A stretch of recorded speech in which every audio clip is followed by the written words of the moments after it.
할렐루야. 지금은 6월 14일 금요일 아침 묵상 시간입니다.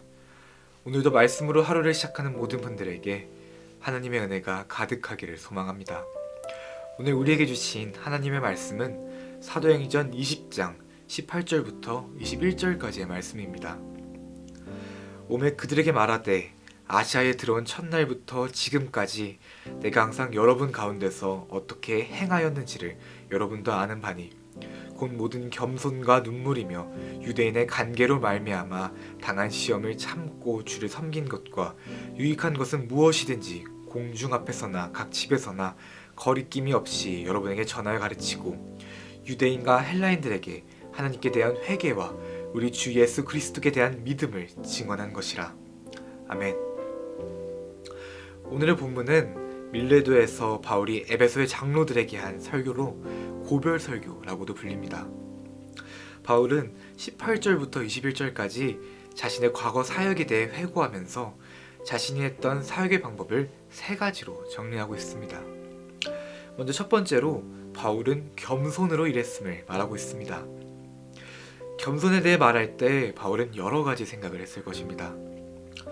교만하지 않고 늘 겸손하게 행동했던 것을 기억하기도 했을 것이고 늘 낮은 자리에서 다른 사람을 위해서 봉사했던 것을 떠올리기도 했을 것입니다. 그러나 겸손이라는 말을 통해서 바울이 그 무엇보다도 강조하려고 했던 것은 자신의 권리를 주장하지 않고 다른 사람의 구원을 위해서 희생하고 양보하는 태도였을 것입니다. 그는 사도로서 혹은 교회의 설립자로서 주장할 수 있는 권리가 있었습니다. 하지만 바울은 어떠한 권리도 주장하지 않고 오히려 모든 것을 내어주면서 희생하고 양보했습니다. 예수님 또한 다른 사람에게 무엇을 요구하기보다는 자신의 것을 내어주는 일에 더 관심을 가지셨습니다. 바울은 이러한 예수님의 삶을 잘 알고 있었고 그 삶의 방법을 그대로 실천합니다. 그리고 이런 삶의 방법은 많은 열매를 맺게 하였습니다. 우리도 하나님의 일을 할 때 이런 겸손한 자세를 취해야 합니다. 남을 존중하고 자신을 낮추며 하나님의 일을 위해 자신이 누려야 할 것도 마땅히 포기할 수 있는 자세를 가지고 있어야 합니다. 중요한 것은 나의 이익이 아니라 한 영혼이라도 더 하나님께 돌아오는 것입니다. 그 가장 중요한 그 일을 위해서라면 나의 이익을 희생할 수 있는 그런 자세를 우리는 가지고 있어야 한다는 것입니다. 이것이 바울이 말하는 겸손입니다. 두 번째는 바울은 눈물로 일했음을 말하고 있습니다. 바울은 많은 눈물을 흘렸습니다. 모진 박해 중에 많은 눈물을 흘렸을 것입니다.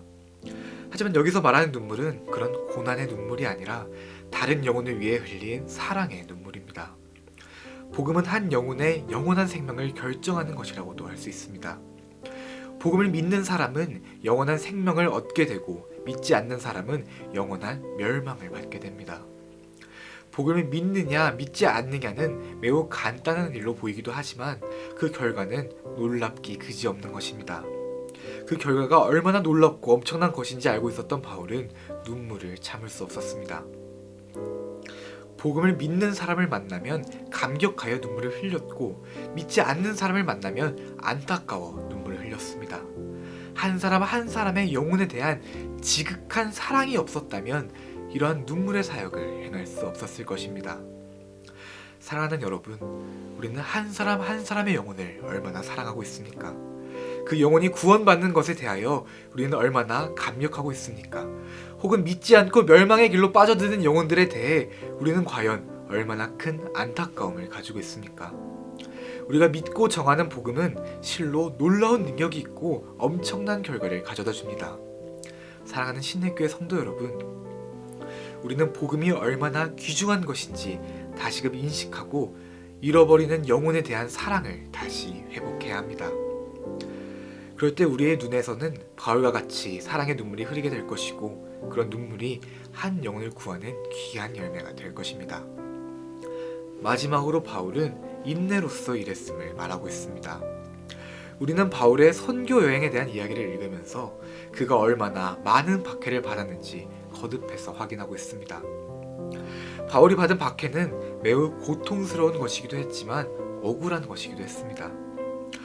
바울이 받은 박해는 예수님께서 말씀하신 대로 모든 사람의 구원을 위해 복음을 전하다가 생긴 것이었습니다. 자신에게 돌아오는 어떠한 이익이 아니라 다른 사람의 구원을 위해 복음을 전했지만 돌아오는 것은 비난이었고 생명의 위협이었습니다. 그럼에도 바울은 인내함으로 달려갈 길을 달려갑니다.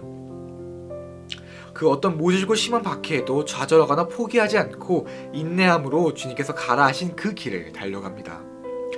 우리도 이런 바울의 인내의 자세를 배워야 합니다.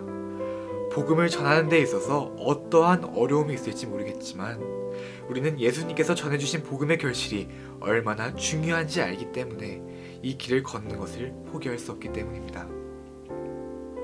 사랑하는 신내교회 성도 여러분, 예수 그리스도께서는 우리에게 복음을 전해주셨고 우리를 구원해 주셨습니다. 그리고 우리를 구원한 이 복음을 다른 영혼에게도 전하라고 말씀하시면서 우리가 가야 할 길을 알려주십니다.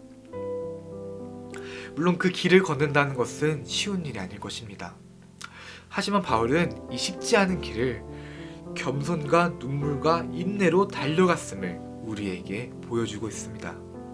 이런 바울과 같은 겸손과 눈물과 인내로 끝까지 우리에게 주어진 소명을 다하는 저와 여러분이 될 수 있기를 간절히 소망합니다. 기도하겠습니다. 하늘에 계신 우리 아버지여, 이름이 거룩히 여김을 받으시오며 나라가 임하시오며 뜻이 하늘에서 이루어진 것 같이 땅에서도 이루어지이다. 오늘 우리에게 일용할 양식을 주시옵고 우리가 우리에게 죄 지은 자를 사하여 준 것 같이 우리 죄를 사하여 주시옵고 우리를 시험에 들게 하지 마시옵고 다만 악에서 구하시옵소서. 나라와 권세와 영광이 아버지께 영원히 있사옵나이다. 아멘.